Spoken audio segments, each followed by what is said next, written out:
ஒரு மகிழ்ச்சியான செய்தி. இதயம் நலனையின் விலை லிட்டருக்கு ரூபாய் 105 குறைஞ்சிருக்கு. செப்டம்பர் 2023ல 1 லிட்டர் இதயம் நலனையின் அதிகபட்ச விலை ரூபாய் 503. ஆனா இப்ப 1 லிட்டர் இதயம் நலனையின் விலை ரூபாய் 398 மட்டும்தான் தமிழ்நாட்டுல. அப்ப இனிமே எல்லாரும் இதயம் நலனை வாங்கலாம் இல்ல? முதல்வர் வேட்பாளராக எடப்பாடி பழனிசாமியை அறிவித்தால் தமிழகத்தில் தேசிய ஜனநாயக கூட்டணி மிகப்பெரிய தோல்வியை சந்திக்கும் என்பதை மத்திய உள்துறை அமைச்சர் அமித்ஷாவிடம் தமிழக பாஜக தலைவர் அண்ணாமலை ஆதாரப்பூர்வமாக விளக்கிய தகவல் வெளியாகியுள்ளது. இது தொடர்பாக தமிழக பாஜக நிர்வாகி ஒருவர் கூறியதாவது: சமீபத்தில் டெல்லியில் அமித்ஷாவை பழனிசாமி சந்தித்தார். அவரை தொடர்ந்து அண்ணாமலையும் சந்தித்து பேசினார். அப்போது அதிமுக பாஜக கூட்டணி அமையும் பட்சத்தில் அதற்கு பழனிசாமி தலைமையேற்க அனுமதிக்கக்கூடாது என அண்ணாமலை வலியுறுத்தியுள்ளார். அதற்கான புள்ளி விவர ஆதாரங்களையும் அவர் அளித்துள்ளார்.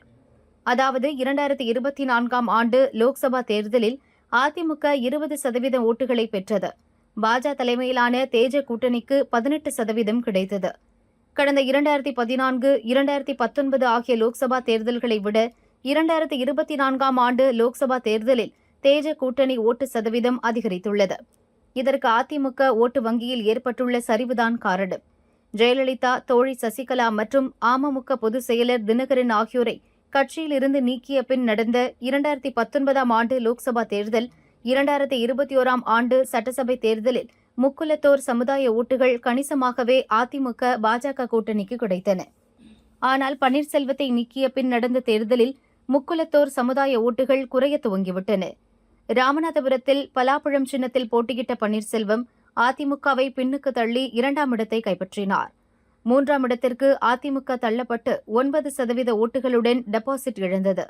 அதேபோல் தேனி தொகுதியிலும் அதிமுகவுக்கு வெறும் 13% ஓட்டுகளே கிடைத்தன, டெபாசிட்டையும் இழந்தது. திருநெல்வேலி, தூத்துக்குடி, கன்னியாகுமரி லோக்சபா தொகுதிகளிலும் விளவங்கோடு சட்டசபை தொகுதிக்கு நடந்த இடைத்தேர்தலிலும் அதிமுகவுக்கு மோசமான தோல்வியே கிடைத்தது. கொங்கு மண்டலத்தில் கோவை, நீலகிரி மற்றும் தென் சென்னை, மத்திய சென்னை தொகுதிகளிலும் அதிமுக கூட்டணிக்கு 3வது இடமே கிடைத்தது. எம்ஜிஆர், ஜெயலலிதா போன்ற தலைவர்களுக்கு கிடைத்த மக்கள் ஆதரவு பழனிசாமிக்கு இல்லை. அதிமுகவில் எம்ஜிஆர், ஜெயலலிதா விசுவாசிகள் குறைந்துவிட்டதால் இரட்டை இலை மீது இருந்த மவுசும் மதிப்பும் குறைந்துவிட்டது. வன்னியர்களுக்கு 10.5% இடஒதுக்கீடு அறிவிக்கப்பட்ட ஒரே காரணத்துக்காகவே வட மாவட்டங்களில் அதிமுகவால் ஓட்டுகளை தக்க வைக்க முடிந்தது என்பதை அமித்ஷாவிடம் அண்ணாமலை தெளிவுபடுத்தியிருக்கிறார்.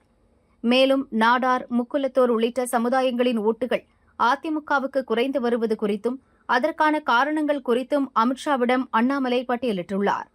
அதேபோல் வன்னியர், கவுண்டர் அல்லாத சமுதாயத்தினர் ஓட்டுகள் பழனிசாமி தலைமைக்கு ஏன் கிடைக்கவில்லை என்பதையும் ஈரோடு கிழக்கு தொகுதி இடைத்தேர்தல் முடிவை ஆதாரமாக காட்டியிருக்கிறார் அண்ணாமலை. ஈரோடு கிழக்கு தொகுதியில் கவுண்டர் ஓட்டுகள் அடர்த்தியாக உள்ள வார்டுகளில் 40% அதிமுக பெற்றுள்ளது.